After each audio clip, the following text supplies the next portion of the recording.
Kabilang umano si Kim Chiu sa mga personalidad na inimbitahan ng GMA Mega Ball, ang engrandeng pagtitipo na dinaluhan ng ilan sa pinakamalalaking bituin ng Kapuso Network at iba pang kilalang celebrity sa bansa.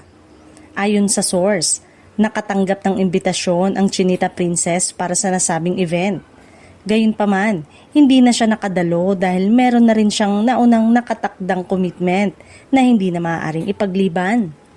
Sa kabila ng kanyang pagliban, wala namang anumang issue kaugnay dito. Simpleng conflict sa schedule lamang umano ang dahilan kaya hindi nakita si Kim sa red carpet ng GMA Mega Ball. Marami ang nagulat nang hindi makita ang aktres sa nasabing okasyon dahil isa siya sa mga personalidad na inaabangan ng publiko pagdating sa mga fashion event. Kilala rin si Kim sa kanyang pagiging fashion icon at sa kanyang mga eleganteng red carpet appearances. Bagamat hindi rin man siya nakadalo, ipinapakita lamang nito na patuloy na bukas sa mga pagkakataon at magandang samahan sa pagitan ng iba't ibang personalidad sa industriya, anuman ang kanilang kinabibilangang network.